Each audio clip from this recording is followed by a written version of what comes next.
Life lessons come one in a dozen. The other 11 get something from nothing.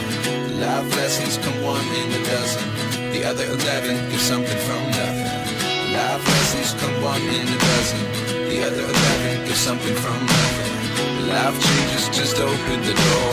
One thing's certain, I'll always be yours.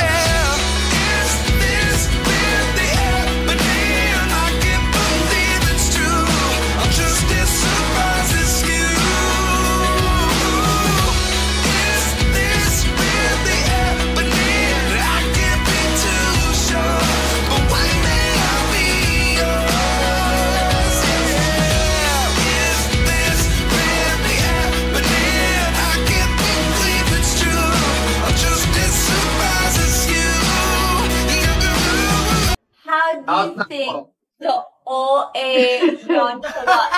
Edward Barber nag-walk out sa tanong ni Shania Gomez. What's up, madlang people?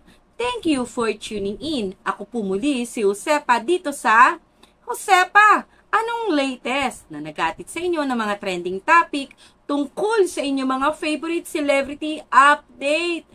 Edward Barber nag-walk out sa tanong ni Shania Gomez.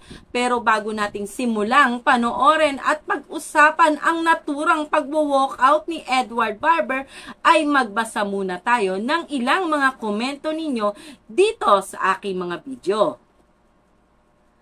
Komento ni Madam Larina Dana, ayan, yes, hintay ko lang ang pagbalik ng Mayward at maging active na ako uli sa Twitter. Ayan. Sabi naman ni Madam Isabel Dacayo, Mayward forever from a 70 years old woman, avid fan from Edmonton, Alberta, Canada. Ayan. Sabi naman ni Madam Sally, ayan, Repomanta, thanks, Admin Josepa, sa update sa Mayward. Ayan, salamat din po. Walang iwanan. Mayward forever. Ayan, o diba? Komento naman ni Madam Gloria. Ayan, Miss Josepa, lagi mong ibigay sa amin ang Mayward update. Salamat. Maraming salamat din po, Madam Gloria, sa suporta sa Mayward. Ayan, at dito na rin po sa aking YouTube channel. Ayan, maraming salamat po and God bless po, Madam Gloria. Ayan, ayan, pahabol na komento ni Madam Gloria. I love Mayward. Ayan, pinaulanan ng puso ni Madam Gloria. Ayan, at komento naman ni Madam Eleanor, ayan, Mayward pa rin ako, madam, since 2016, same with me po, ayan, sana nga, may tambalan silang love team, Mayward forever. Komento naman ni Madam Texas, Mayward pa rin, habang buhay, kahit anong mangyari, hindi mawala ang Mayward love team. Sabi ni Edward Barber, God bless. O, sang-ayon naman ako dyan sa komento mo, Madam Texas, at pahabol ulit na komento ni Madam Texas. Ayan, Mayward pa rin habang buhay. Kahit anong mangyari, hindi mawawala ang Mayward, sabi ni Edward. Ayan, maraming salamat po sa napaka magaganda ninyong mga komento, mga positive po ninyong comment. O, eto nga, balik na tayo. Edward Barber nag-walk out sa tanong ni Shania Gomez. Ano ba itong tanong na ito na talagang hindi kinaya ni Edward Barber at nakuha pa niyang mag-walk out? Eto, ating panoorin ang naturang video. Anong brand yan? Filipino! Parang kasi Yung mga kay Shania, Jeremy, ano nangyayari? Ayaw, wala naman din ako tinitirahan. Hindi, kasi syempre, nami-miss natin si Shania. Boom! Legit. Nakakatuwa itong asara ng I Want ASAP Squad. Ano? Kitang-kita mo na talaga yung closest nila. Ayan, welcome back Shania Gomez sa I Want ASAP. Ang tagal nga niyang nawala. Diba? Nagbakasyon si Shania Gomez. Kaya ayan, na-miss siya ng I Want ASAP Squad. O siya, ituloy na natin ang bardagulan ng I Want ASAP Squad at kung bakit ba talaga itong si Edward Barber ay nag-walk out sa tanong ni Shania Gomez. Ipagpatuloy natin ang nasabing video.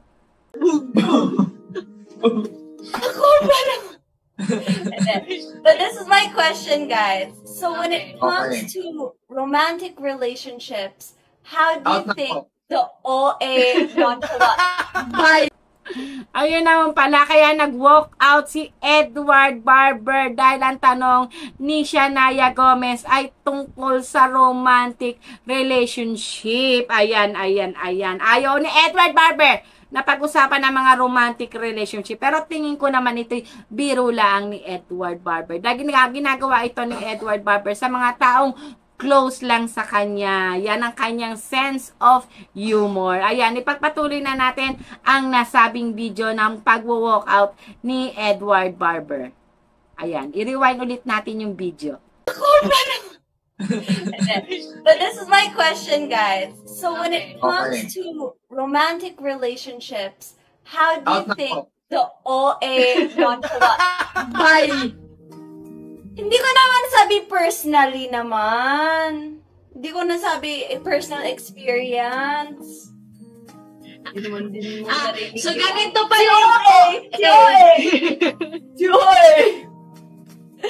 And then, but when it comes to romantic relationships, how do you think the OA nonchalant vibe works? Do you think it should be OA, nonchalant, or do you think the OA nonchalant is a good mix? I feel like it works as a balancing act.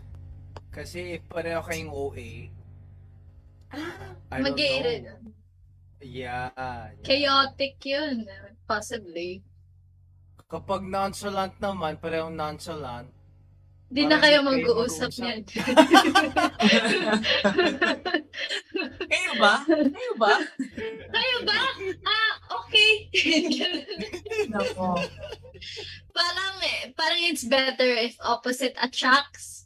Kasi it works din eh. The balance and everything. Fair. Yin-yang. Yin yang. Yin and yang. Ito na lang, itong question na to, I think this fits, we can answer Shania's question as we answer this one too. What are your tips or advice para sa mga taong sobra sa pagkaka-OA or sa pagka-nonchalant? Ako, as someone who's done counseling, ask yourself why you're so OA. And ask yourself why you're so nonchalant. Kung sobra, if it's to the point where like, why aren't you like, be happy for me? Yeah, I'm just nonchalant. Or yung, why are you so like OA? And then like ask yourself, why? Where is it coming from? Is it insecurity? Is it fear? Is it Ang lalim bigla. Ang lalim bigla, pero at least sana at least may isang tinamaan dyan. It's true. Nakakatuwa. Yun naman pala, pinag-uusapan nila yung nonchalant at saka OA. Ayan. O, diba talaga namang sobrang nakaka-good vibes ang Bardagulan. Talaga namang kitang-kita na talaga kung gaano ka-close ang I Want ASAP Squad. O, diba?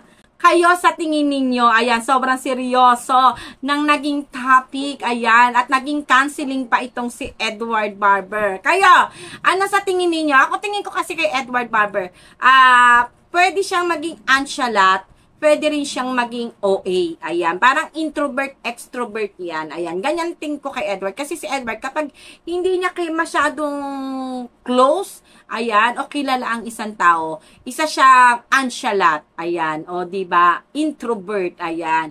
Pero kapag naka-close na niya at kilala na niya ang isang tao, ayan, dumalabas ang kanyang pagiging OA, ayan, lumalabas ang kanyang extrovert, ayan, diba? Lalo na yung mga sense of humor niya, ayan, dyan na lumalabas ang kanyang kulit, ayan, kumbaga hindi kanya kukulitin kung hindi kampante ang loob sa'yo ni Edward Barber. O siya, mga kamarites, mga madlang people, ano sa tingin ninyo? Si Edward Barber ba ay isang nonchalant o OA, i-comment nyo na yan at atin yan pag-uusapan sa aking mga susunod na video. O, paano mga madlang people? Muli po, ako po si Josepa dito sa Josepa. Anong latest? Paalam!